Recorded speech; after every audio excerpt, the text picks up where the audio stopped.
And welcome all to the Speakeasy podcast. We're back with a brand new episode. I am Daryl. And I'm Phil. I'm Sarah. What's good, everybody? Yeah, and tomorrow is Valentine's Day, the most dreaded day of my fucking life. Actually, that's not true. It's one of the two days I hate. It's the stupidest holiday in existence. Yo, Everyone can agree on that. It's a piece of fucking dog shit, man. Hey, yo, real quick. I have a question for y'all. Do you guys believe in horoscopes?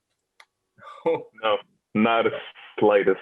Like every time I go out with a girl and she starts talking about like horoscopes and stuff, it's like oh my god, it's like a slap in the face. It means like I'm gonna go home and just look for the next one. You know what I'm saying? Like, okay. Why though? Because like the month you're born in doesn't determine your behavior. I just can't like see it. You know what I'm saying? Like it doesn't mean that I'm born in September that I'm like a Virgo or whatever. Like what the fuck? You know what I'm saying? I'll use you and me as an example, Daryl. Okay. We were born 2 days apart. Yeah. Are we the same? In a way, yeah. We're very argumentative.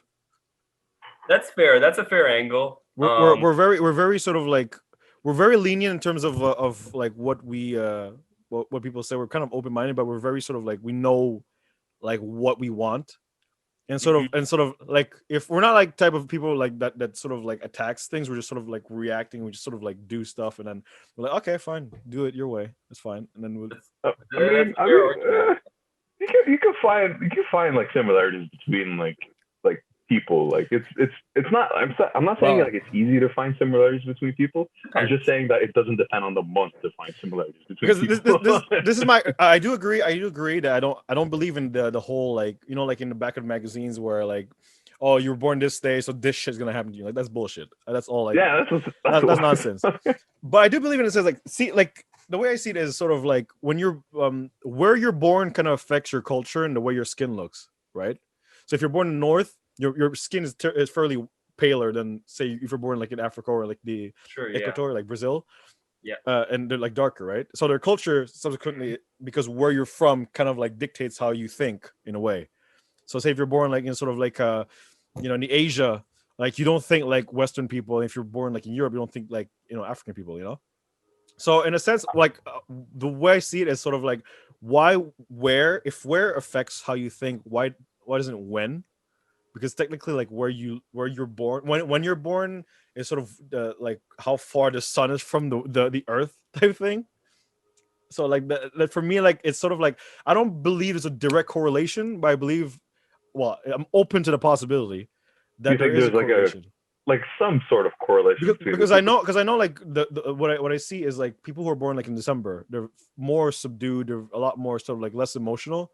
Whereas like someone who's born like in July or some shit, they're fucking hype. They're always like, yo, let's do some shit. Yo, let's go. Like it's summertime and stuff. But here's the thing, like I don't like if you're talking about physical traits like skin tone, stuff like that, like like the way like what kind of hair you have, like nappy, like straight, curly hair, like I wouldn't associate it with time. I'd associate it with where. That's what I'm saying. Well, location. But it doesn't. Location is not time. You can be born somewhere and not grow up there. Yeah, but I mean, but I mean, like, say for example, like Brazil is basically like it's Portuguese, right? It's Portuguese people who were immigrated there. So like based off like based off where you're from, like their culture is two different things, Portugal and Brazil. But also like say like I don't know the way I talk to people and sort of like. When I see like other people who are born like towards like December, February, January, they're a lot more different in terms of mindset or like, I don't know, they're a lot more like calm. You know what I mean?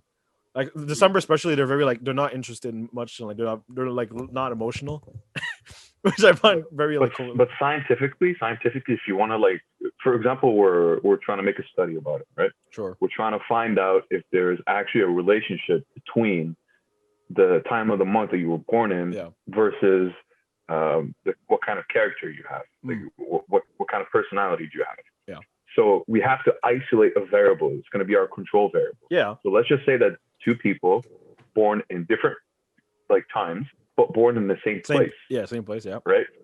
And if you can have like a controlled study where you have like random people selected to make the study happen, and if you can prove that like even with the same place, they have different personalities.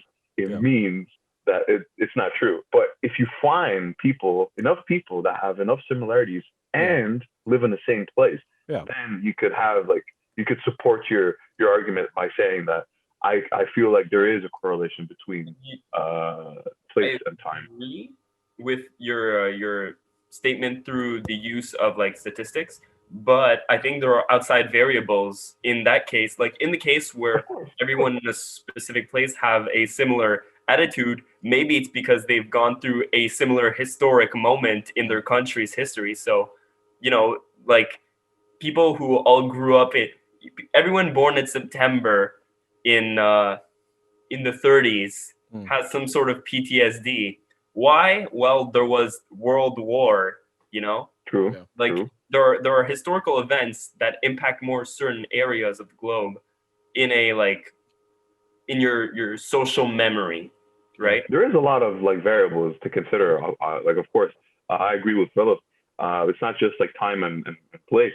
There's also events, as Philip mentioned. There's also the weather, natural disasters. I guess it falls under the category of events. Yeah. But there are more than two variables. There's a dozen. If you can just name off on top of your head. Yeah.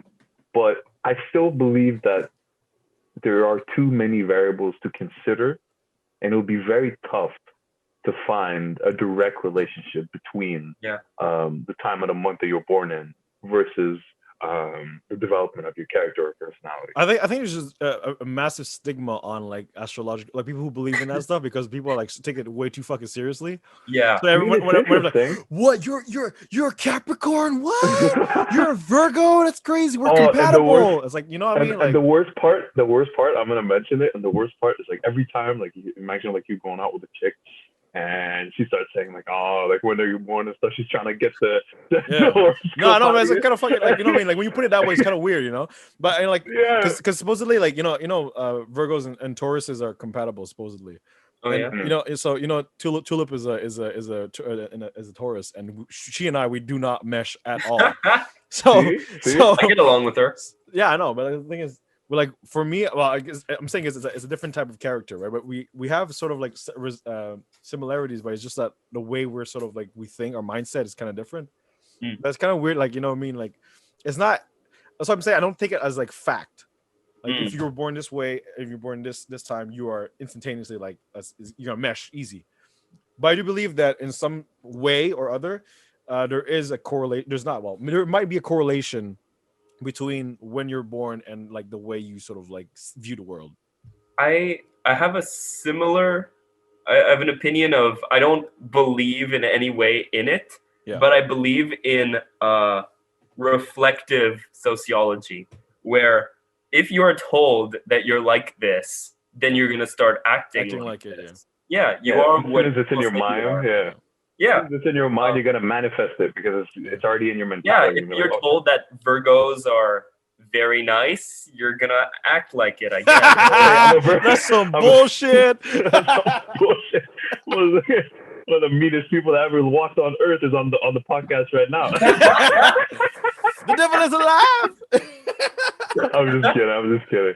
But hey, like I was saying, it is an interesting theory if you think about it. If the time when you're born, just get a little bit of description. I feel like people went really in depth because they were struggling to find an identity. Yeah. I feel like it's way deeper than that. I feel like people that are obsessed with finding out what is the description of their horoscope, I feel like those are people that are struggling to find who they are, struggling with identity. And they're asking okay, what kind of character should I manifest? What kind of personality should I portray? I think you're right. And I think all those BuzzFeed quizzes which Jonas brother are you? What day of the year are you? What season are you? Which Jonas brother are you? I don't give a fuck. Yo, cancerous, man. I think, but the thing is, deep down, I think that the reason these are so popular is that they appeal to our sense of wanting to place everything in a category. Yeah. We want to empirically categorize ourselves to have like undeniable proof that we exist and that we are what we are, even though we can't define it. Yeah. Because humans are so vague, ever changing. In my opinion, people change every second. So like no one is consistent in a sense. The only consistent thing is change. And so people desperately want to, for their own like brain, like hang on to something that they can understand, you know, something in a box. So they're like, oh, yes, Jonas Brother A, because I do feel that I am like this. So through the fact that they say that Jonas Brother A is like this and that I am that, I exist. Mm-hmm. Yeah. You know, it's like it's justifying your own existence in a sense. Yeah.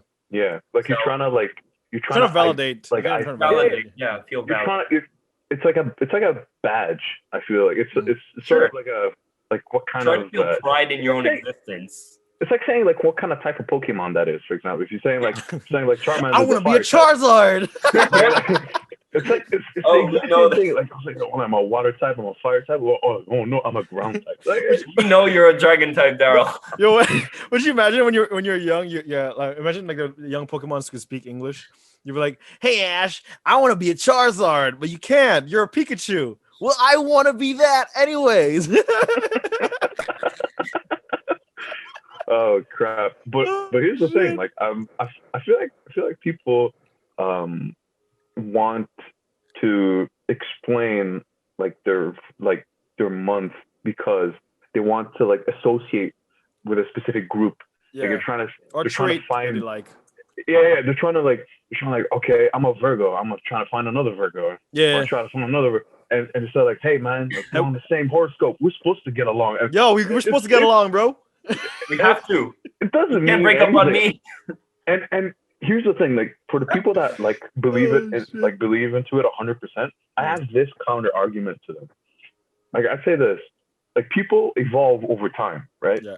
Like people change with time. Like how many people that you used to know, for example, that were very like hard-headed, mean, they were nasty before, like they were not like very good people, but as soon as they grew up and they matured, they became a totally different person. Yeah, that's the opposite of me. That's the opposite. I used to be a kind dude.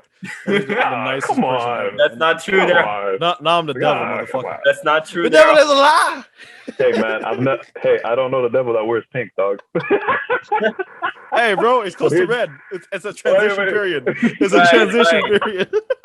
So that's my point. I feel like if people evolve over time, so it like the time of the month don't change. The time of the month you were born in doesn't change. It's fixed. It's the day. It doesn't change, you know, unless you go to the government and be like, hey, this is a mistake. But I don't want to be a Virgo anymore. I want to be Capricorn. Change my birthday. Also, could you imagine? I changed my birthday so I can associate it with Taurus. You know what? I have also another thing, not a critique, but a question for aficionados of astrology. Sure. So what about premature people? Because there's this entire idea also of destiny that's linked in the fact that like, oh, you being born on this specific day means something for the rest of your life. There's the implication of like this day never changes and you never change because you're meant for this, you know. And do you believe in destiny? Myself, do you believe in destiny? Yeah, I sort of do. I believe that causal events are linked, but that's it's like until dawn. It's like until dawn. There's a bunch of options you got to choose.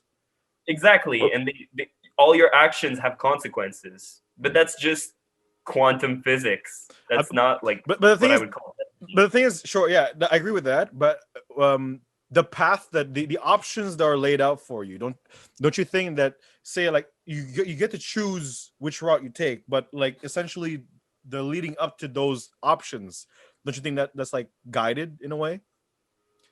I feel like it's the same path. I feel like it's the same trajectory. Like I see life as like a line, but I feel like within that line there's multiple lines. Like those lines are the choices that you make through time and exactly, yeah. Through your life, right? That because we're linear beings, but it's more like quantum theory stuff. But time is a construct that we've made, or linear time is a construct that we've made to explain just the occurrence of one thing followed by another. Yeah, what's that? Well, it's the timeline. That's why we call it a Yeah, timeline. so the Yeah, yeah. timeline idea is very human-centric. Yeah. So I don't By think, definition, timeline. yeah. but I mean, like, say when you were born, you had the option, like, well, you can't really choose when you're a toddler baby because you don't really know what your choices are. You're not aware of them. Yeah. Well, Yeah, there's subconscious choices, like if you want to suck on this fucking this lollipop and choke on it or not. You know what I mean? Like it's you don't have the conscious effort of saying, you know what, right. that will kill me. But That's a horrible way to go. It's not like press A or B to choke as a child. Exactly. But you believe, like, say, like the big choices, like sort of like the career choices, That's horrible. Right. the pathways, the types of school you go through to, the types of friends that you hang out with. Do you think that, like, say if you went through your life again, like when you look back, Yeah. and you say like, oh, okay, these sort of sequence of events could have been completely changed by one Yeah. choice. Easily, think, yeah. So do you think like it's maybe there was a reason why I chose this, or it's sort of like, oh, fuck it, it's like a Well, there is a reason I chose it, but I did not know what would happen afterwards. A lot of the time, you don't know what will happen. So, even like I'll use Until Dawn as an example because watch Daryl's playthrough. I enjoy that playthrough. Yeah, it was really I fun. legit guy. I nearly shit myself the finale, bro. Fuck it up. But Hey, yeah, guys, you better check it out. Daryl's game. Yeah, I'm just really plugging it there, but Yeah. I'm using Until Dawn as the example. There's a sequence, I don't remember the characters' names, but where you get to choose save this character or the other. Yeah. And when you choose one character, that one still dies. Yeah. It's like a trick on you. Yeah. Where you don't have power over those things. You have power over your choices. Well, yeah. It doesn't mean you have power over any outcomes. Because ultimately, outside factors are always pouring down onto our lives. Exactly. So, to a degree, we don't have, like, it's not completely a choice. But Zach, do you believe then that sort of destiny in terms of like, regardless of what choice you make, in the eventual outcome will, happen? I wouldn't call it destiny. I would call it socialization, which is just the effects of the outside world, determinism, which is But I feel like people could make somewhat accurate predictions of outcomes because based of on character, choices, because of how you're like inclined to act in a certain scenario. But that's more like statistics in relation to your knowledge of that specific person. But then I'm sure you could all recall someone who, with everything you knew, should act a certain way and then doesn't. Yeah. For one reason or another, it doesn't matter what, but people do act out of character because people constantly change, and because, well, I think human beings are random. I find it quite funny though whenever like someone says he was acting out of character. It's like, yeah, because he's not destined to change at all. You know what I mean? Like, yo, he drank soda today? That's some crazy shit. Whoa. Yeah, usually just drinks water, but he drinks soda, bro. That's crazy. Ooh. I mean, it depends on what he did to change whatever he did before. You mean like I don't drink. I don't drink. I've been drinking like maybe about 2 years. I've been drinking like 2 years.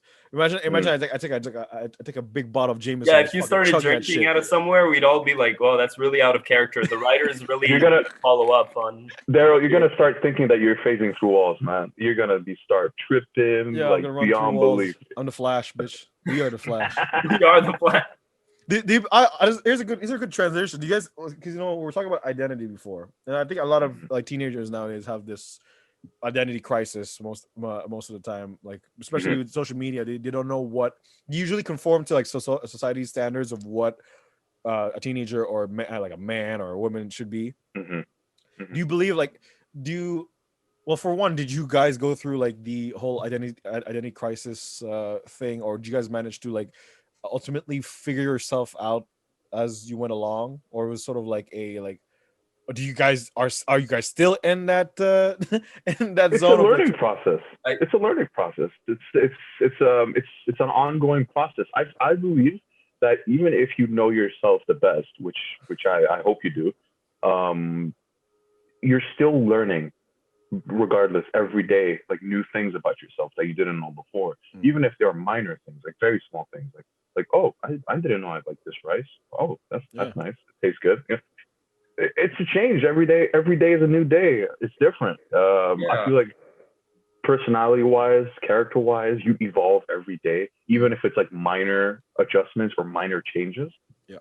But at the end of the day, I feel like it never ends. I feel like it's throughout your life, you're still learning and you're still becoming the person that you're destined to be at the end. I think that's a very fair way of seeing things. I'd agree that people are constantly, like I said, I believe that people are constantly changing. So people are constantly confronted slowly with new scenarios, because you only learn when you're put into a new situation. Yeah. And a lot of people have maybe a monotonous kind of a repetitive cycle throughout like a week or a month or a year. Yeah. And it'll take a while for them to be confronted with these scenarios that they haven't had yet in their lives. And that's when it'll be like a test of character, or I don't know if test is the right word, but just it'll make them discover how they feel about something. And ultimately how they feel about it is what's most important, I think, because that's how you know, right? Because ultimately, since people constantly change, no one else can truly like know who you've become, unless they say something and you agree. Or rather, the way you react, ultimately, the way you react to a situation. Yeah. Like, maybe depends if you agree. Well, it's not necessarily if you agree. It's more sort of like say you in the first place would like usually you tend to disagree, but then you just say because I don't like it, and then later on you learn to argument why that is, or why is it that you agree or why you don't agree, in terms of like because now you actually know why you don't like this. You know, like you know what I'm saying? Yeah. I think I would agree in the sense like a lot of people, for example, have like a hard stance on, let's say, like drugs, right? Yeah.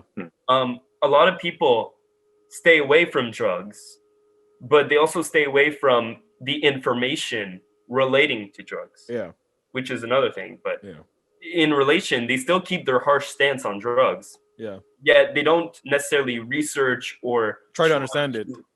Approach the subject. They keep the subject at an arm's length. Yeah. The same thing I would say for like modern social issues, I guess. Like a lot of people don't want to get involved, or they don't know how, because they know they're gonna get like scrutinized either way. You know. Sure. It's like a death trap. You're like. If I could give you an example, like I never knew I had I had an interest in writing lyrics and rapping or versing and stuff. It's something new that I tried. I was terrified in the beginning. I went to my friend's studio, and my friends were doing their thing. They were spitting bars. They were doing their thing, and we managed to drop something pretty impressive. I feel like it's pretty good. But so far, I've invested enough time to be able to put my fear of that hobby aside, and to be able to dive in even more and learn and get the rhythm and listen to instrumentals and really get to ride the wave and enjoy the process at the same time. I feel like the more you learn about a specific subject or a hobby or whatever you're trying to learn, you become less afraid of it. You become more susceptible to learning and changing. Well, confidence comes with practice afterwards. Ultimately it is.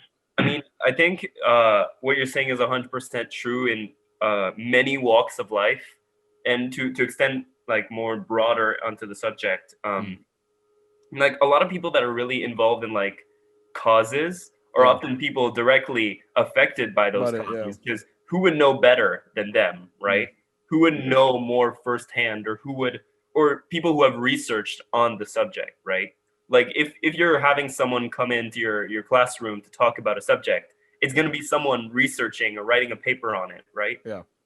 Because those are the people that are hands deep into the subject. And at the same time, they have like a connection to it. But that connection also yields like information that gives them as close to objectivity as is or is necessary or possible in any field. Because already objectivity is a complicated Yeah. for You can't, humans. you can't be completely unbiased to it. It's impossible. It's more like you have to acknowledge your bias rather. Like even if you try to contradict your opinion, you're kind of being biased against your opinion, you know. So Right. it's You like can't it's be sort of biased on yourself.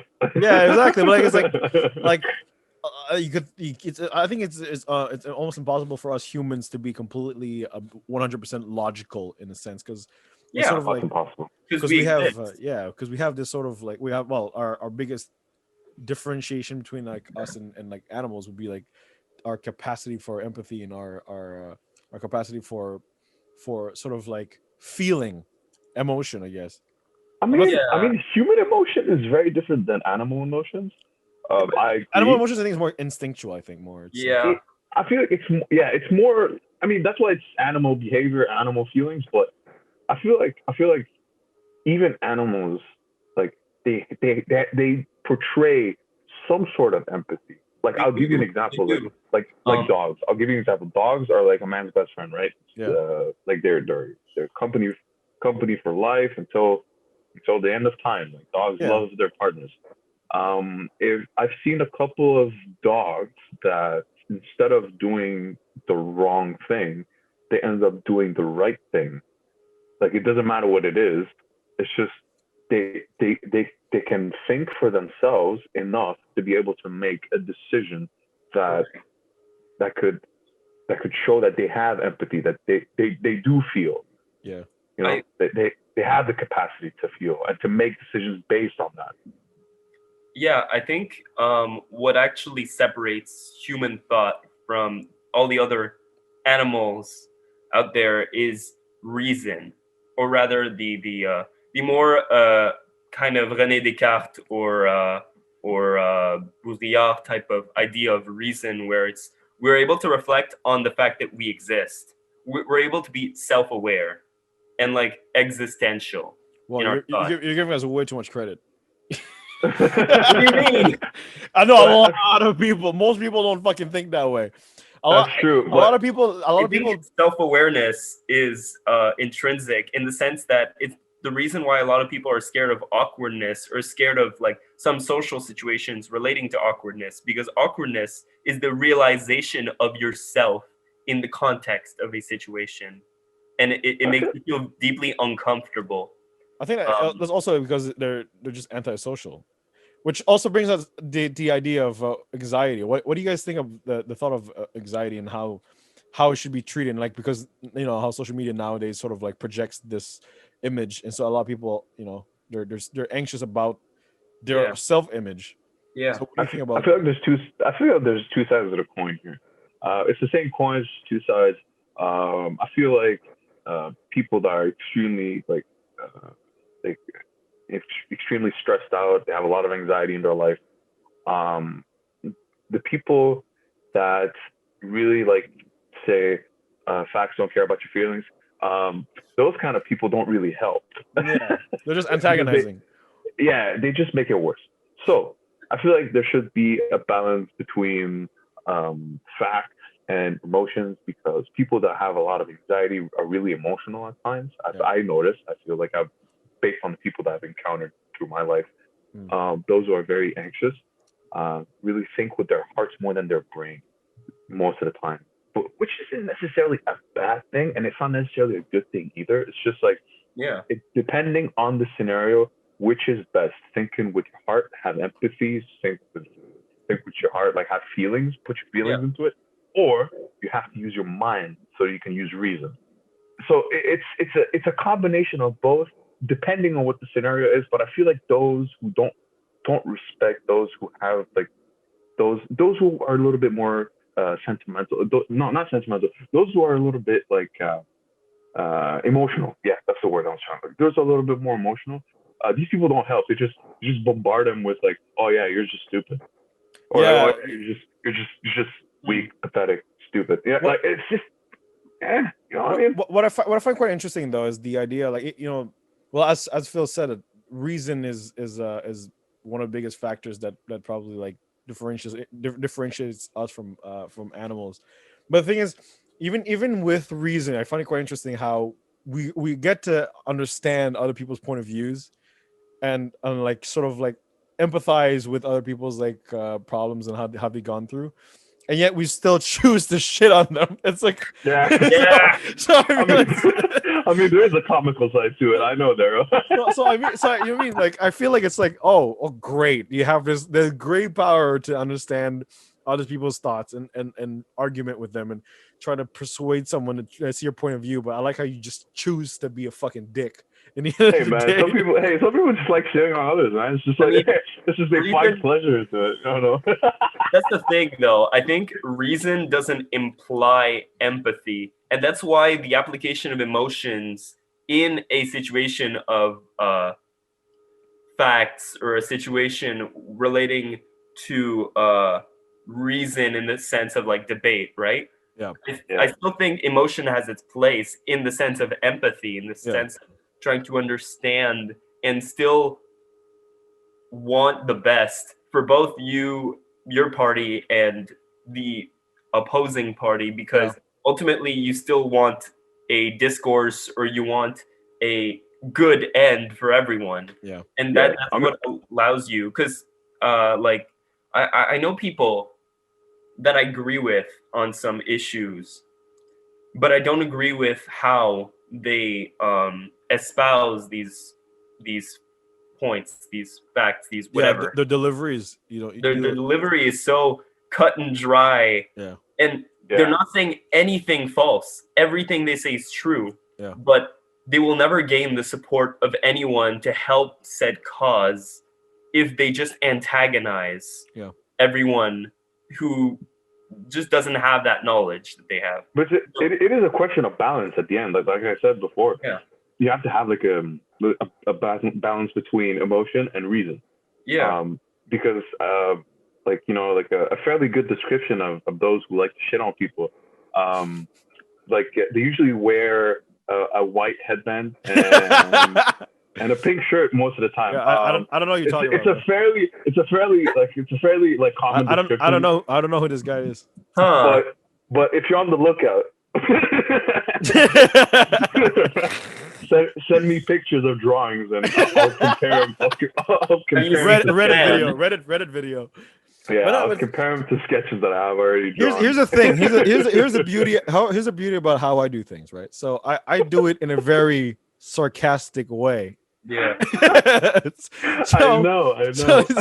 So I like my essentially what I do is I let the person know, like, you know what I'm saying? You know what I'm trying to say, but I'll do it in a very comedic way that it doesn't like really offend anyone unless I really wanted to offend the person. But like it's sort of like, I don't know. I feel also the way that like delivery is a good thing. That's why I think in the sense that philosophers or highly regarded people in a sense, because you know everyone sees themselves as philosophers nowadays. That's true. It's crazy. I know you're right. That is a problem. So yeah, high regarded people who actually have like knowledge and like you know, self-awareness of what's actually going on.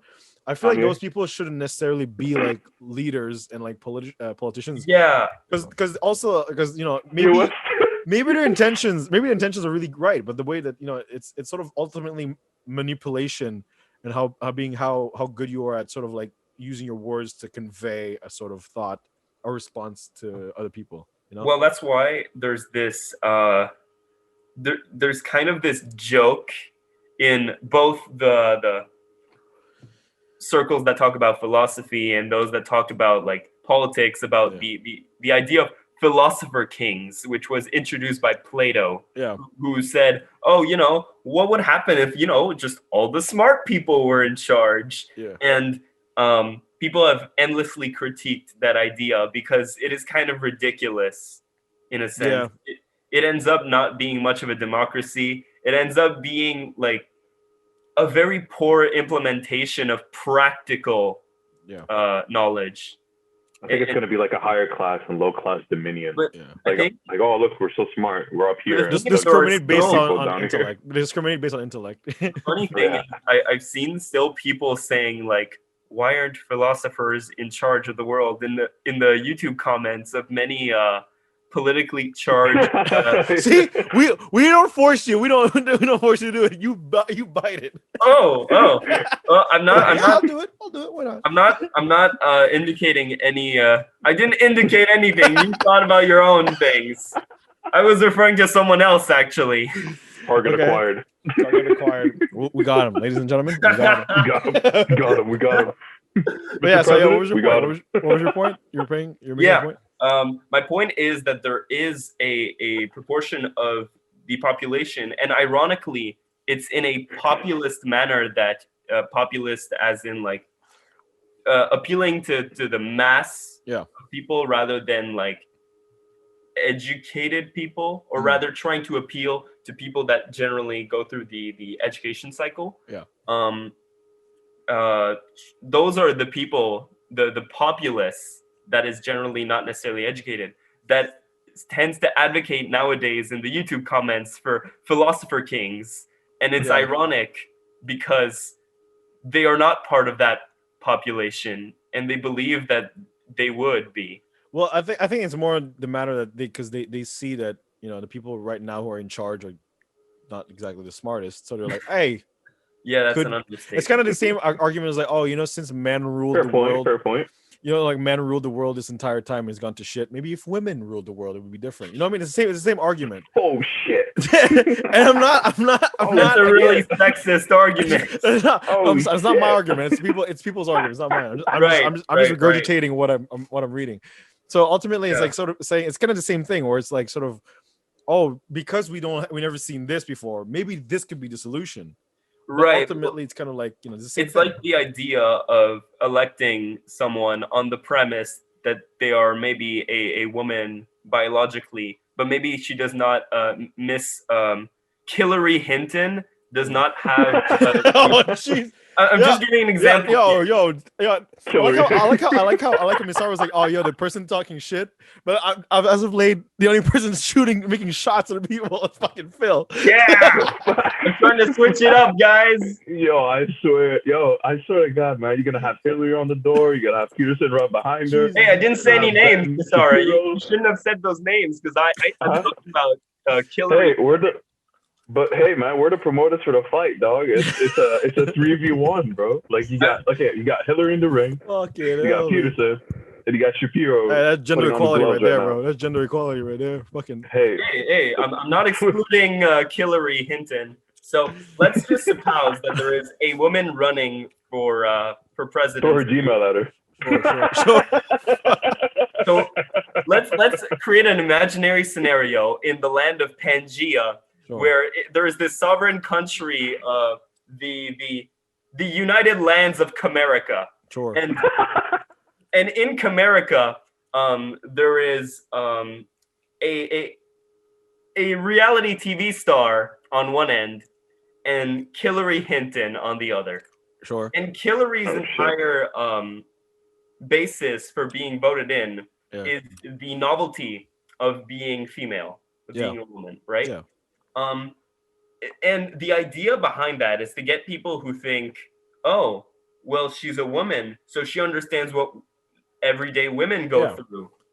And so they elect her. Okay, but tell you this, what if Hillary Hinton is actually from a extremely rich family, like every other elect, and she has no idea of the everyday lives of anyone, not a woman. She has no clue what your everyday girl goes through, no idea what your everyday voter goes through. Very detached. But we're voting for her on the basis of this. Well, yeah, exactly. So I think that singular mindset being because this person resembles me, like the idea of identity, whether it be fucking astrological, whether it be whatever the fuck. It's sort of like the basis of your vote. Though if they are of said nationality or gender, whatever, that is underrepresented in parliament, if they are qualified, then for sure. Well, it's just voting on the fact of the singular fact that because she looks gender, like you want to vote like someone. First, you look at like what are they advocating for?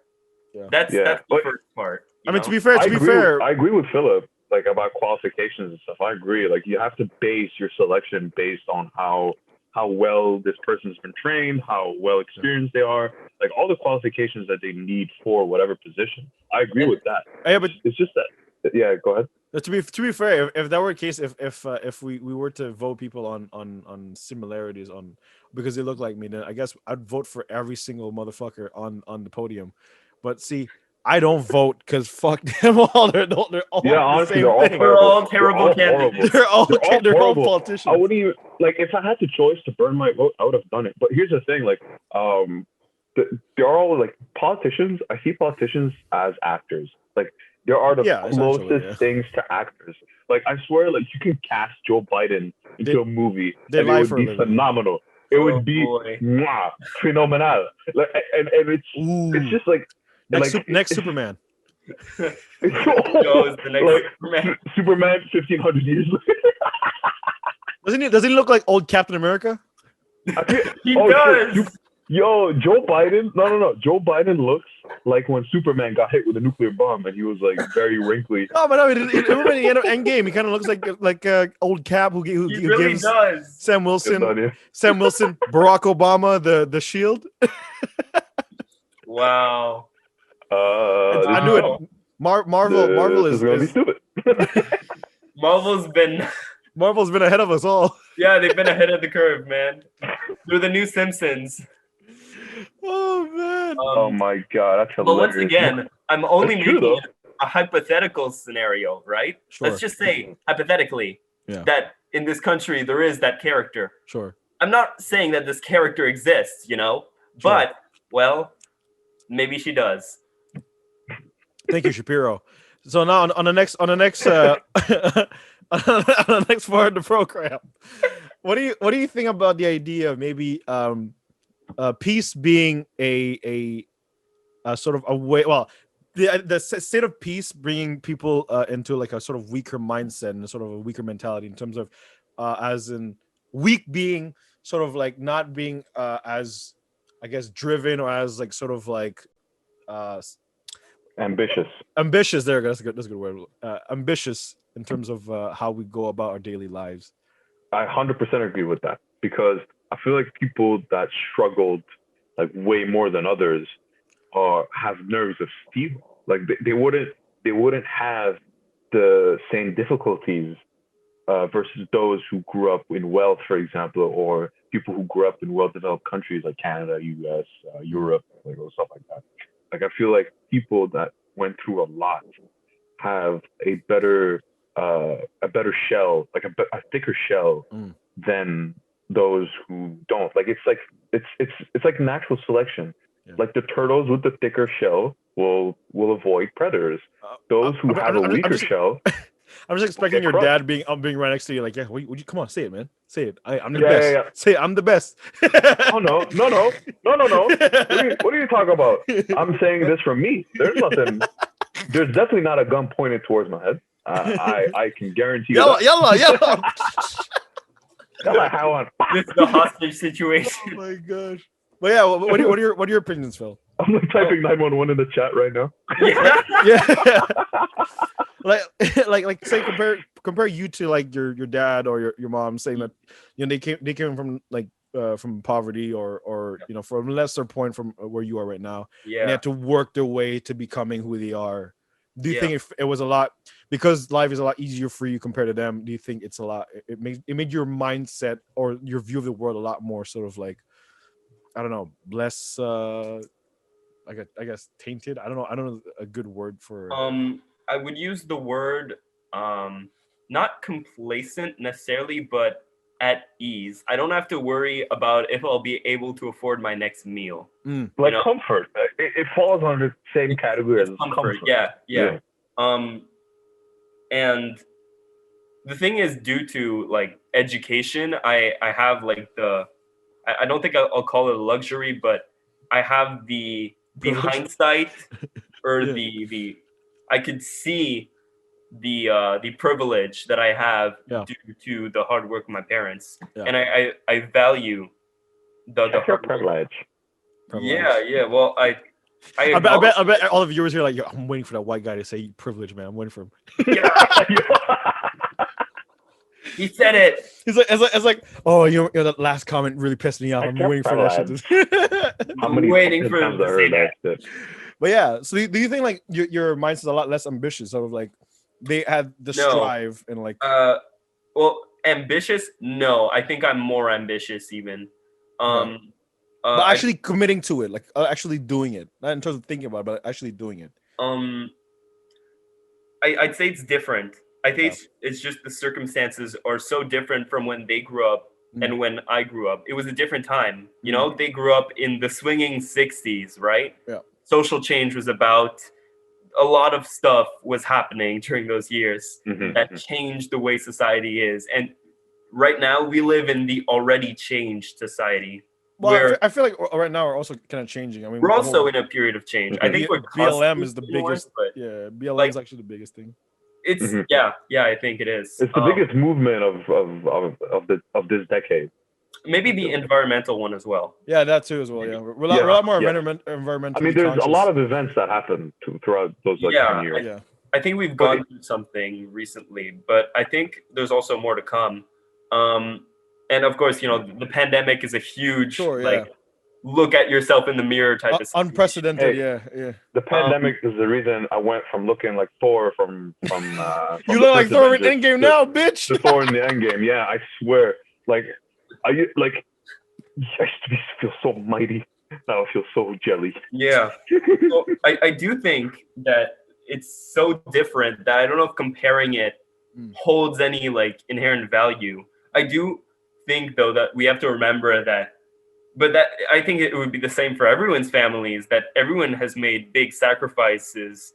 Although there are some families, it's more like, like maybe some billionaires, it's not like sacrifices so much as like morally questionable actions that they've taken to keep their wealth. But that's the thing I was sort of trying to like touch on, like how say like Jay-Z, for example. He started off like in the suburb, in like he's suburbs, the ghetto. He legit started in the projects, and now he's a multi-billionaire artist. But you think like when you see Jay-Z and you see like their kid, who's basically Beyonce and Jay-Z's kid, like what I'm saying? Like do you think like when you see people like that who are like significantly more privileged post their parents, do you think their mindset be a lot more? A lot less sort of like, oh, I need to do this, I need to do this, I need to do this. Ultimately, that's always up to the individual and what the individual learns about the world and how they interact with that. Like once again, there are many variables. Yeah. And, like no one's the same. But in general, I would assume they would tend to be more complacent. Yeah. But you have to agree somewhat though that like even if you grew up in humongous wealth, like Jay-Z, for example, Jay-Z's kids, like they have like a huge inheritance now, based on like Jay-Z's career, Beyonce's career, like their net worth, it's humongous. But I feel like if you are handed down all that wealth, like so much wealth that even if you don't move, you can sustain 3-4 generations down the line without doing so much anything. That you don't know what to do. Nothing. Yeah, exactly. Like I feel like that cripples people to the point that they wouldn't have a reason to be ambitious. Like you have to have the reason, the fire in your heart to pursue something that you like. And having the resources in abundance will make you think twice before actually leaping towards the ocean and finding your treasures, treasures of life. Yeah. I also think I know people that have told me, and I think I agree with that if they were to like win the lottery today or tomorrow, they would become extremely depressed and anxious because they would not know what to do with their lives anymore. They'd be so anxious. They'd be crippled by the thought of gaining all that money and not knowing what to do with it, not knowing what that does to them and their social circle. What does that do to the people around you? But the thing is, I think on the sheets, live a lavish. I think though there's a very big difference between winning the lottery and actually gaining your own wealth. In a sense that sort of when you gain your own wealth, it's more the journey that makes you stronger. Whereas when you win the lottery, it's like, oh, you have money, but like doesn't really it's out of luck. It's complete whim. You know what I mean? Yeah. So like, it's whereas not based on like hard work or anything. like when you work for your wealth, it's sort of like, oh look, like forget the money. Look Yeah. at all of the things I've done, and look at the things that are possible. Yeah, what I I mean? think there's a difference also between like if we're talking just working class people that have made it with good salaries, Yeah. like people like that became, I don't know, dentists, Yeah. doctors, Or even freaking like even like people from like third world countries that end up coming abroad and actually surviving. And make Yeah, a living, making- make a very decent living, yeah. yeah. Like my parents are just they're teachers and they're doing it right, and that's just it, But I think there's a difference between that and like the billionaires, the very, very few billionaires that exist that live a life that is so detached from your normal person that they have a big existential question. Like I don't want to cry for them too much, because they hold us all at gunpoint. But and like CEOs of tech companies, like major like CEOs of tech companies. In a way, like yeah, they Microsoft. could legit like summon like a bunch of fucking robots and end our lives. To be Sure, honest. or more like Like, they have so much power that they could change things if they really wanted. Yeah. But it advantages them not to. When you become so rich that you can buy all the NBA leagues and still not run out of money. Yeah. Oh, man. Yeah. But that's the thing. While I do think we don't have to like pity them and think, oh no. Well, I do still want to pity them and think with empathy towards those who, let's say, like let's suppose that you're like the son of like a billionaire. You don't know how to like Elon Musk kid. Yeah. Elon Musk Balenciaga. and Grimes' son, or I think it's one of their sons. They have a few, right? Probably. I don't know, but let's say you're their kid. You probably have like big issues with relating to people because they all see you as the son of them, and they all see you as like this uber rich kid, right? Yeah. Who will never have to worry about a cent. Well, I mean, to that But it's regard, not their fault. It's random. But I mean, it's not their fault that those kids. But to that regard, Denzel Washington's son, John David Washington, who made Tenet and Black Klansman, he sort of had a mad struggle of dating because he didn't believe that, he was very paranoid in a way that the reason why these people like me is because I'm related to my dad, Denzel Washington. Yeah, I can imagine that would be crippling. Yeah, and the same thing with Elizabeth Olsen, with her sisters being so famous at a young age that she had to go to university and make her own name and like actually audition for Avengers and all that stuff. So like, I believe like I think it's ultimately a mindset that ultimately separates sort of people who are sort of inherently like sort of pass down their wealth, and those who decide actively to separate themselves from the wealth and create their own. Agreed. Yeah, it's up to the individual. It's just that it's not their fault that they are born within circumstances that can give them issues of different kinds, whether it's from a less fortunate or a very fortunate family. There's always some sort of issue that will trickle down onto the children, and you don't have much control over that. But I think in a sense there is a well, like Masara saying, a crippling factor, and sort of like if you put two people from two different like backgrounds in the same situation, like say someone who's been struggling their entire life, who knew like struggle from the entire life, versus someone who's born in a penthouse.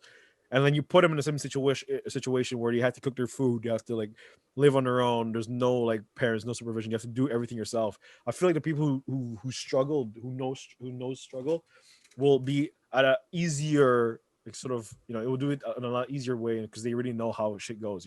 They have like backups. Comparing a wolf to a dog. Yeah, so it's like saying like they have backups. Like if this doesn't work, I have other alternatives to. I think you're right on average. Yeah, but once again, it's always up to the individual. Everyone's different. I'm saying in a general sense, like not to like generalize everything. Of course, like there's multiple scenarios, multiple outcomes. But just to add on what like Phil said before, like you feel bad for those who just like grew up with everything. I feel bad for them in a sense that it's like they got the life hack.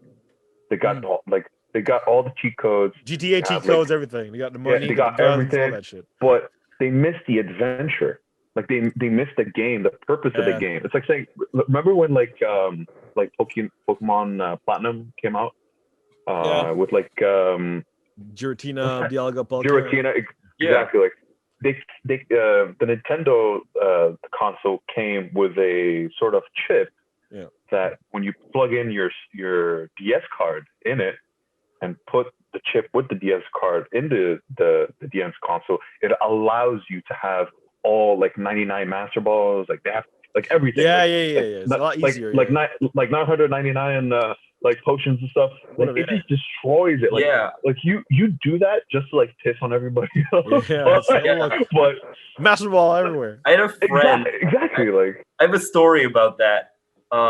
When I was a little child, I was playing Pokemon with my friend, and he had an action replay. Oh yeah, the chip you're talking about. That's a madness. Yeah. So we were preparing our teams, right? And I had been training and leveling up my team for a while, and doing it the old-fashioned way. Yeah. And then fucking amateur. His team pulls up, and it's 6 Arceuses. Nice. And I was like, Different elements. I've never even seen that Pokemon before because it's impossible to get Arceus legally. I think you need to get. I think there's a way you get it. There's a way if you live in Japan. Yeah. But they never released it outside. So if you have one anywhere outside, it's cheated.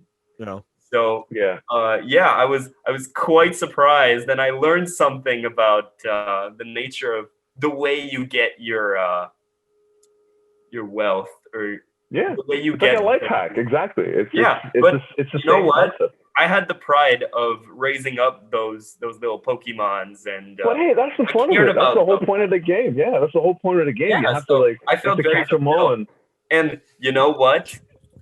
I won that fight. Hey, that's a big flex. That's what I'm saying. When you go through the struggle, you actually succeed. Exactly. And I tell you what, you get experience too. Like you wouldn't know which moves are good and which moves are you like wouldn't appreciate. Fantastic. Exactly. Like you wouldn't appreciate if you never lost. Losing is the greatest teacher. Well, the thing it humbles you. Well, that's the thing. A lot of people are afraid of nowadays is the idea of failure, where it's like, I don't want to lose. Try and fail. Take that L and then just go home. You know what I mean? So like, but it's society's fault for demonizing L's. Like, like 2 L's make a W, son. Fool. Bro, how many times? I mean, if it's crooked, but it's a pretty terrible. Hey man, whatever works for you, bro. But here's the thing. Like, back in high school, when I used to play basketball with the guys and my friends, I used to take like crossovers like badly. Like one time, I took a crossover that's so bad I actually busted my ankle, and I showed up with ankle breaks. And I showed up with crutches. Yeah, I remember that. And my dumbass told them what happened. I should have just kept it to myself and just be like, it was just a minor accident. But no, I had to tell them the details. They all went wild, and they told me like, oh shit, like you took that L, boy. And man, like, it wasn't like a fun time because I was shamed for losing a game, or I was shamed for failure. But it's like I don't like blame people that do that. It's just like life, and we were kids and stuff. Like you shouldn't really hold it, and I don't hold anything. It's just that people should understand that failure is a crucial part. It's crucial part of someone's life. The people that have never failed will never succeed. And I firmly believe in that. The way I see it is the more times you fall, there's less momentum. You know, like life is a momentum. So the more you fall, it breaks your momentum. Whereas one that goes and eventually falls, he's fucking pavement basically smacks the shit out of him. Yep, they fall hard. Hard, and they might not come back up. That's the thing. I know a lot of people, especially in sports, when they've gone through a whole run. Ronda Rousey was one of the biggest thing in UFC, where like she was like first female champion, top of her game. Yeah. And then the one time when she lost, she just like she broke down. She was in depression. You know what I mean?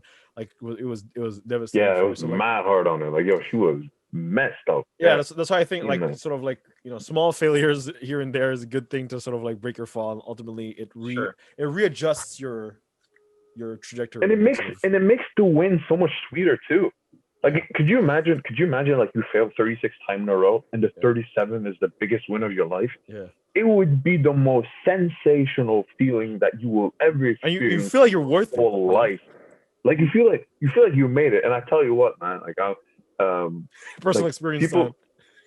yeah, like here's the thing, like I've failed like countless times in my life, man. Like and also a lot of people have failed all countless time in their lives too. But I'm talking about like my experience. I feel like the failures of my life led me to the character and personality that I am proud of today. I feel like if I wouldn't have went through these things, I wouldn't have learned the crucial part about how being a good person really is. Like I tell you what, like if I knew from the beginning that shaming people was wrong, for example, like if I Oh, knew in that high from the school it's beginning fucked, and I was bro. perfect, In high huh? school it's fucked. In high school it's fucked. Yeah, it was like if I knew that that was like wrong stuff from the very beginning, and I Yeah. never did that, I would never understand what shaming is, Yeah. and I would never feel it. Mm. Like I would never understand it. Like you can't understand something that you can't feel, and you can't understand something that you haven't Yeah. went through. Like I don't expect like the high school jocks, like the really popular kids, to understand what it feels like to be one of the, not as so popular kids, like me, Beta for example. male, you're beta Yeah, like male. for example, like you wouldn't expect those kind of people to understand what Yeah. people like me went through. You know what I'm saying? Mm. Through the high school Yeah. days. Not to say that I went through like horrible times. I had a great time, but I'm just saying like different people, different experiences, different failures. Mm. But for example, like you see in like a lot of movies, and they try to teach you that, like like those like High School Musical movies and stuff. Like you see all like the jocks, they pick on like the weak people and stuff. And Yeah. when they get picked on, they're so shocked. They can't assimilate what's going on. They're like, oh my god, this feels horrible. This can't be me. Why am I doing this?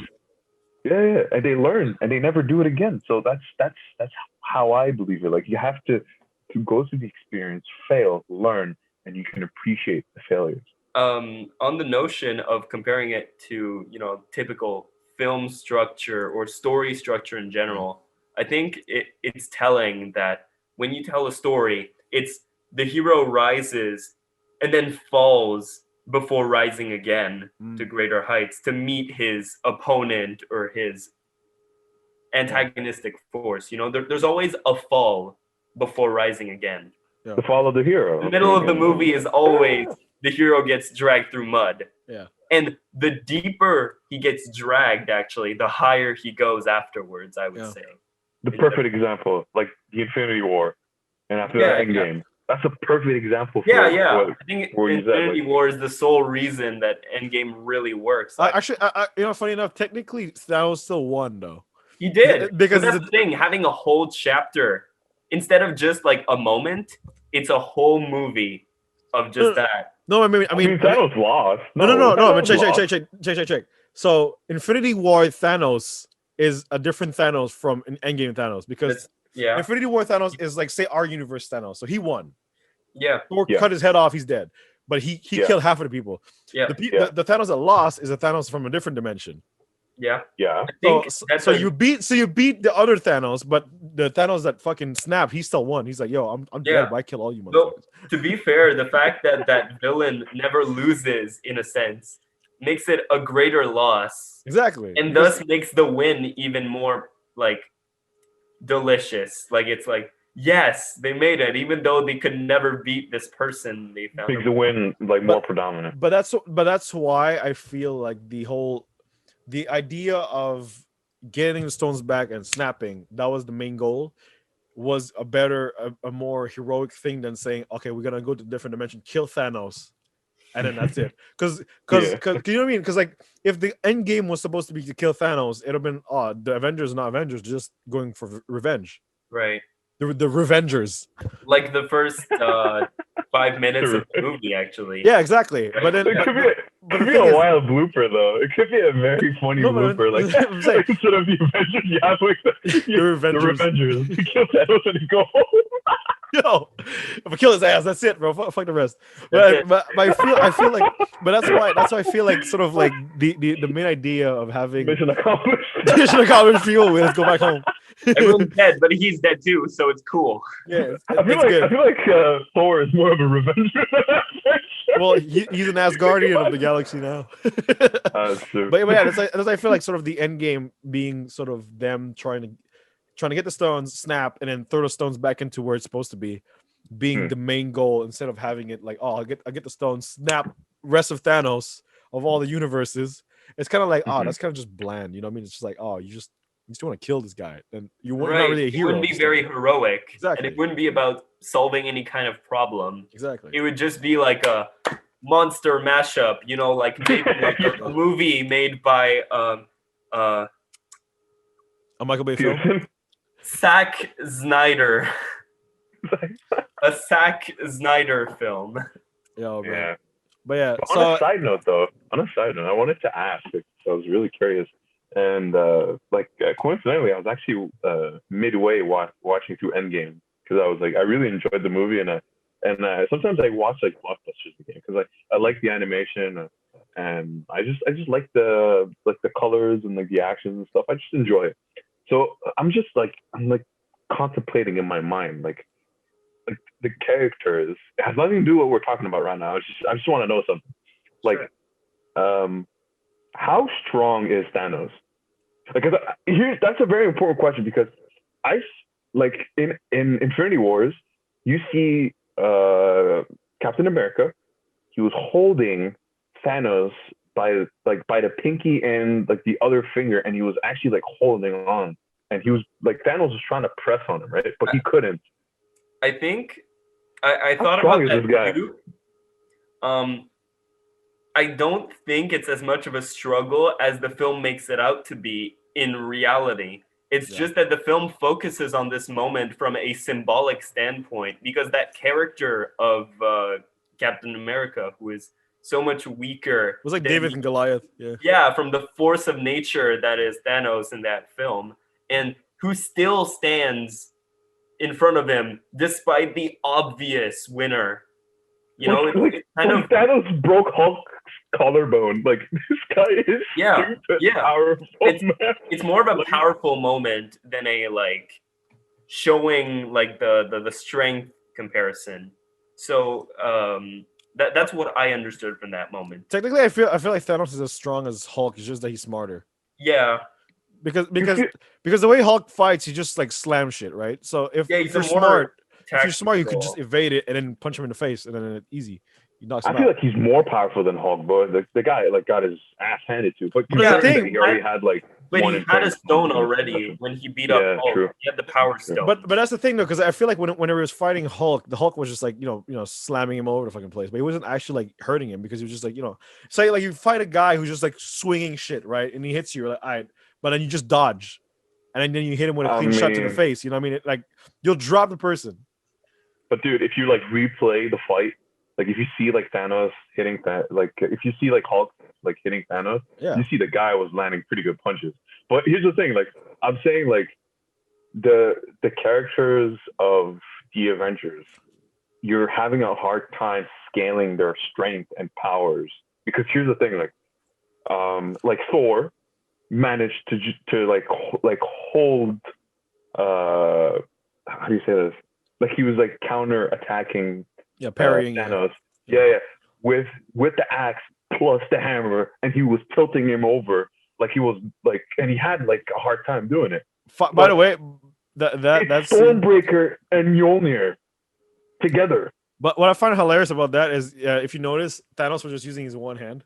Yeah. That's crazy. So when how strong is this dude? But the thing is, it doesn't, because Mjolnir is like, Stormbreaker is just like an axe. It doesn't have Odin's spell on it, so it doesn't have like any like, if you're worthy, you could pick it up type shit. Right. You just have to be really strong. Stormbreaker was made for a king. It's not like it's not like Odin sent a hammer to Thor just to like prove that he's worthy. No, but the difference is the main difference is because one has a spell, the other one doesn't. Yeah. So that's why Cap could lift. Well, I mean, Cap was worthy, but anyway. But anyone could theoretically lift Stormbreaker. Stormbreaker. But not everyone could lift. That's why Thanos was able to like crush it towards. Yeah, exactly. Yeah. But okay. I was wondering that. No, That's why they're very different weapons. Yeah. It completely changes in a sense, like Thor's power set in the sense that like I tell you what though, like, the whole idea of worthiness, right? That's why, in a sense, if say Thor tripped Thanos and then put Mjolnir on top of Thanos, he can't move. Right. Yeah, but if you put Stormbreaker there, it's like, all right, thank you. Yeah, and you throw it back at you. But here's the Exactly. thing, like, but I feel like if the plot twist was like Thanos, like just doing this with the hammer, like actually picking it up and swinging it, shit. I'm like, oh shit, yeah, we fucked. What I find it quite interesting though. What I find it quite interesting. Thanos is worthy. No, but I find it interesting. Yeah, I could be. But the thing is, I find it interesting is that you know, like in Endgame, when everyone like when Cap's shield broke, everyone was like, "Oh my god, what the fuck?" Yeah, it's crazy. I mean, but the thing is, I think we forgot that Vision's made of vibranium, and in Infinity War, he got stabbed through fucking like the chest. So like, if you think about it, anything like he's vibranium. Holy shit, that's true. Like if you stab, holy shit, Vision's vibranium. Yeah. And Thanos literally crushed his skull. Yeah, exactly. Bare fingers. Yeah, so it tracks. It tracks. Yeah, it makes sense. That the shield should definitely be all broken. Fucking frisbee got broken. Yeah, he got my frisbee. He must have like the most powerful grip in the world. Yeah, because Vision should technically be one of the most durable, most powerful characters in the whole roster. I think. Thanos should like compete in the strongman competitions, bro. This guy could like deadlift 2,000 kg easily. Definitely. Well, he fucking deadlift Hulk, so take that. Bro, bro, like he'd overhead press like 3,000 kg. Like it's nothing. Like, oh my god. All right, so speaking but of, you see his like muscles and shit. Like they wanted to show you, dude. He picked up Loki, and you could see the striations in his shoulders. Like his shoulder caps were insane. Like in a bodybuilder standpoint, the guy could win every show. Bodybuilders like looking at him, examining. Like he's on roids for sure. He's too big for a Titan. Natty he's too big for a Titan. Natty for life, bro. Yo, that is my broccoli and chicken. It's so thick. My broccoli and chicken, bro. That's the secret. But here's the thing. Like on another interesting note, I have a lot of interesting notes. I was just saying, like horses eat hay. Yeah, that's all they eat. Yeah. But do you see how muscular they are? Like especially the racing. They're not natties. Horses are. What? Like they eat hay and their legs are so jacked. I think that's what vegetarians want to be. They want to eat vegetables and look like a horse, but it doesn't work that way. Or like gorillas. Gorillas, they eat like all they eat is plants, and they're so powerful. Like, do you read like how like? Sound like Joe Rogan, bro. Like yo, that's what yo. You see his arms, man. I want those arms, bro. Yeah. I want those arms. I see that. But yo, did you like my first mix? Not my first mix. I think it's my second or third mix that I dropped. I think it's one of them. It's called like Gorillas in a Coop. Yo, send it. You'll put it as an intro. Ooh, send it. We'll put it. I'm gonna send it to Jason. And put that as an intro. So we'll have a little preview. Awesome, man. That'd be awesome, dude. But for because we already reached like the 1 hour and plus mark, so we'll end it off with a little would you rather involving aliens. Since we're talking about oh man, I can't wait for that one. Well, it's not really. There's only one of them that's aliens. But anyways, so basically, would you rather have like the aliens that come and make first contact be robotic or organic? Would I rather? Yeah. So would you have essentially would you rather have a Ultron alien or a Thanos alien? Organic or robotic alien? Robotic. Robotic all day. I think I'm gonna have to go with organic. Phil, you were saying you want Thanos on your doorstep? No. It's more like it's not actual Thanos coming into you. Like you know what I'm saying? Like it's more like. But organic is a possibility of Thanos. I don't want any Thanos. I don't want none of it. This dude is OP as fuck, man. I don't want him at all. God damn. If Phil is look where it brought you. Back to me. Back to me. I would have shot myself. He shows up. So Phil, You chose organic, and look where it led you. Back to me. Oh man! All right. Well, You couldn't live with your own failures. I would rather organic because it's a lot easier to kill. I think than robotic. Wow, you guys are disagree. thinking about warfare? I was just thinking it's way easier to relate to an organic being, and it'd be easier to establish like a common relationship. But you could hire A technician. Like no. But I'm not a technician, bro. What is this, Bell Services? Like I'm saying, like, what is he gonna fix my internet? Like, yo, I'm just saying, if he's like. My parts don't work. Metal, I need a technician. I got you, bro. If he's non-organic, you could easily hack it. Anything it can be hacked. Anything. Like, How do you? But the thing is that's thinking as if like they're built the same way as our. Yeah, we don't know. Oh shit, that's true. It's different software, different organic. codes. Yeah. We don't know, but the difference is if they're organic, we could perform an autopsy. Dude, I feel like even if you send a nuke to Thanos, he still managed to survive. Well, yo, technically you send a moon to Tony Stark and he survived, so he's fine. You know what I'm saying? Like moons are cool. I mean, the guy. I mean, he did send it to space. I mean, the explosion was like slowly mitigated. Because it's a fucking was, like, moon, dog. Space. Even if the tiny particle of a moon will smack the shit out of you. Oh shit! he's trying to argue, yo, bro. It's a piece of the moon. It's a moon, man. Bro, it's a moon. He threw a moon at me, bro. All right. So would you be covered in? Would you rather be covered in fur or scales? Scales. Feels way cooler than fur. Fur is just nasty. It's gonna stink. Fur is underrated from an evolutionary standpoint, though. I think fur could be naked in the north and be fine. Fur is very useful for climate. Hey man, sometimes you're so furry you can't even find your dick, bro. That's horrible. Hey, that's on you, bro. That's your evolutionary trait. Scaly. Hey, it's not me, bro. I'm just saying. Like, goddamn. The way you said it sounded really personal. Like, yo, bro, sorry, you can't find that shit. Bro. I don't want to be that. I don't it's not even personal, bro. What am I, like a fucking carpet? You did say in the beginning your beard be growing in one day. So, hey, you tell me, man. You tell me. Yeah. Okay, you got me on that one. Resident. Hey, bro. Yeah, do me a favor, cut that part, would you?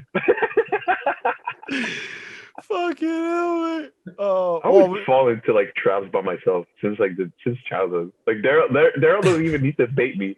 I just fall into them by myself. It's just that easy. It's just that easy. You do it yourself.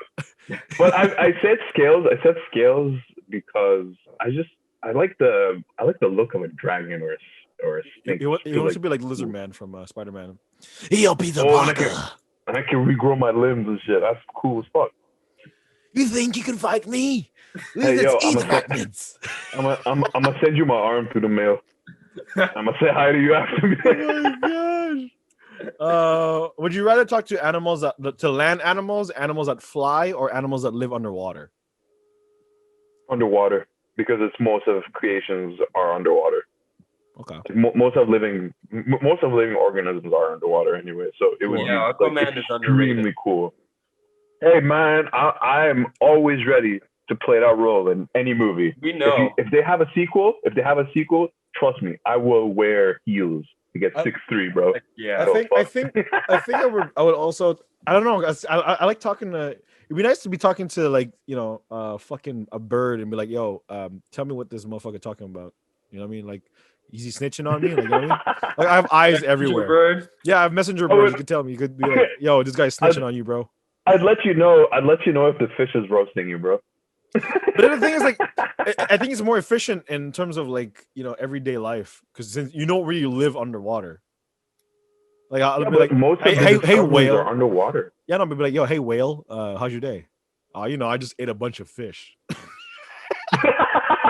Yeah. What do you expect talking a bird would say? But I'm saying, like, I could use a bird to be like, hey, yo, tell me what this guy telling me. Like, what's this guy doing? Like a spy, basically. You know what? That's true. But yo, whales have echolocation, dog. They can hear it too. Yeah, but who you trying to find? Like the fucking submarines? Yo, how many tanks do they have underneath there? Treasures, bro. You think whales be like, hey, yo, there's a treasure down in the Meridian Trench. You go on Find your wealth. AB42 and you'll find a treasure. Go down Give them the 200, coordinates. 200 miles underwater. Go swim that way. Bro. Yo, Aquaman is like in the middle of like the Justice League's table, and they're asking him like, "Yo, how'd you get the coordinates?" Yeah, the whale gave the coordinates. Whale told me. But that's true. Oh my god. Oh man. Yo, how'd you get the location? Whales, bro. Whales, bro. Whales. But yeah, what you feel? What'd you think? Flying land mammals, flying creatures, or seahorses? The only aquatic animal that would absolutely want to hear the thoughts of are axolotls, who can regrow parts of their brain. So I want to understand that, because they're kind of like crazy. They're very interesting. Please look them up. But I don't think they know how that works. Wait, what are they? They're these What is little it, a lizard or what? What they is kind of look like a cross, like a lizard and a dragon, and like it's AXOLOTL. Oh yeah, he looks like the Pokemon there. And yeah, they look very cute too. And yeah, they could regrow almost any part of their body. That is so crazy as hell. That is fascinating. So just hearing their thought process would be interesting. But the thing is, I don't think they should study that animal, man. Like they could actually like learn a lot from that animal. Maybe they could learn a lot from them by studying them more. But maybe we could like develop treatments for brain damage or something. It's crazy. Maybe. Yeah. But otherwise, probably birds and other aviary creatures. I love to fly. Yeah, I love to fly. Well, you could find a big enough creature to carry your fat ass. Then yeah, fly by all means. Although no creature on earth can carry me, man. no creature that is alive can carry me, bro. Except for elephants. But elephants don't fly. Yeah. Except for what's that magical elephant's name from Disney? Fuck. Dumbo. Yeah, except for Dumbo. Oh, he'd carry me. Would you rather be forced to dance every time you hear music, or be forced to sing along to any music you heard? I think some people already have that curse. I have both of those motherfuckers. Annoying. I think I know a lot of people with the curse of singing. Yeah, the curse of singing. Singing. Yo, please stop that shit, bro. Yeah, man. Singing is nice, bro. You could pick up gorgeous women with singing, bro. Like, do you know how many people? I like how his brain went instantaneously to mating. Yeah, dude. But like, do you know how many people that show up with guitars on Omegle, bro? They just show up with like 3 chicks in front of the webcam. What the fuck are you on Omegle? Mesmerized. That's my question. Why are you on Omegle? What the fuck? So no, I see videos. Visara I see videos. Viewers. No, I'm not there personally. I'm just saying, like, this guy's like videos that I've seen. A date. Now you're a guide. A date.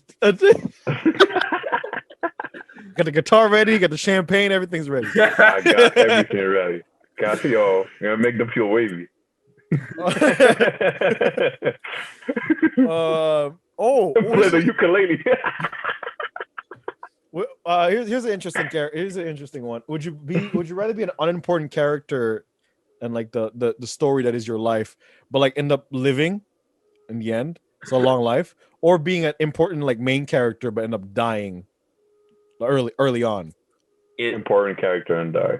It depends on the purpose. Okay, say you're Sam, right? You're Sam from Lord of the Rings, but you die in the end. Or if you're just some like random hobbit that ends up like living his entire life, but just watches Sam go about his journey. You know what I mean? Yeah. I'd rather be the important character. I guess I'd rather be Sam to do something of great value. Yeah. I'd rather contribute than being like part of like the crowd of the sheep. Like I'd rather stand out and be known for something, even if it leads to my early demise. But I'd rather leave a mark. Yeah. Mr. I want to stand out. So he walks on the train tracks. Boom. He does. He really stands out now. Look, guys, I'm standing out. He really stands out on the pavement. Oh man, that's funny, man. But yeah, and the best, and last but not least, New York or LA? this will create some divide. New York. LA. So I'm on Team Phil on this one. Fuck LA. Really? Fuck Really? it. As the one city, ironically speaking, I want to go into movies. That's why I like. I But sort of you're gonna end up there if you want to like. That's the thing. if That's you what, really want to. that's why I find ironic because I hate LA. Ironic that he has to go there. I vowed to myself I'm never gonna step foot in LA. So I'll be like maybe San Francisco or San Diego, but I will never touch LA. But I feel like I wanna go to see it for myself, even if. Oh, it is even nice. Yeah. I mean, there is like nice places to go and visit, like for sure, like any place that you go visit. But I feel like people that tell me, for example, like I don't remember like if it was 2018 or 2019. Yeah, I think it was 2018. I took a trip to London. It was very spontaneous. Ooh. I was sitting like I was on my desk and I was like having a conversation with a bunch of people, and they're telling me how they find like the London weather very cloudy, very depressing. It was like here. Not a lot of sunshine. Yeah, kind of like here. That's why I love. That's why I love No, New York. It's It's kind even of like worse here. in here, actually. It's even worse in here. But I'm Yeah, saying yeah. like I feel like people have a lot of different opinions about like visiting places, but you'll never know for sure if you like it or not until you try, or at least until you see it for yourself. So that's why I told myself, I'm like, you know what, I'm gonna go and visit, and that's what I did. You know. I've never set myself on fire, but I don't think I would like it. Dude, okay, listen. Okay. I know that you detected the flaw in that, but here's the Debunked his thing. entire fucking reasoning, right? But here's the thing: if you can put me out, I'll do it. No, man. Get I your don't know. fire extinguisher ready. I don't know, man. For me, I love New York because it's just Yeah. a place where you could just do anything anytime. It's like it's Hey like, man, people could counter that and say rats. so fuck rats. People love Paris, and Paris is like one of the dirtiest places in the world. What? Seriously? Yeah, it is one of the most dirtiest places in the world. How's Paris dirty? Bro, you watch Ratatouille? It's literally a story about a rat that lives in Paris. What are you talking about? All the French viewers, please forgive Daryl. He didn't mean anything. Hey yo, Sammy, if you watch this, if you watch this, As a representative of French people, I forgive Daryl. Yo. I didn't mean it like that, but you know what I mean. Like I still want to go see the Eiffel Tower though. I still want to Exactly. see the So, Eiffel yeah. Tower now. But yeah, so I guess I always knew you're fucking you're TikToker, you piece of shit. But anyways, man. I guess that's our Valentine's Day special. So, Yeah. it's been your boy, the hateful man, Daryl. It's been You're not hateful. Don't be too hard on yourself. Don't I'm forget just, to tell us in the comments which Jonas brother you are and Oh, your yeah. Pokemon type and your astrological sign and Yeah, that'd be cool. Don't forget to like, subscribe, follow the channel, share, and I'm gonna leave the link to my mixtape in the comment below. You guys should check it out. I appreciate the support. Tell me what you think. Open to all opinions, suggestions. Looking to learn. So no negative comments, no positive comments. I accept all comments. No negative comments, no positive. There's everything in between. Yeah. No, I'm not choosing one. I'm just saying like I'm very open to. I'm very open to. Yeah, I'm very open to opinions and stuff. You could tell me whatever, and I greatly appreciate it. Yeah, and we'll be coming out with merch soon, so stay tuned. yeah. Gang shit. Yeah, guys, look into that. It's gonna be very nice. Let's go, Jason. Dang. All right, so see you next time on next Wednesday, Yeah. and stay lit, stay well, and peace.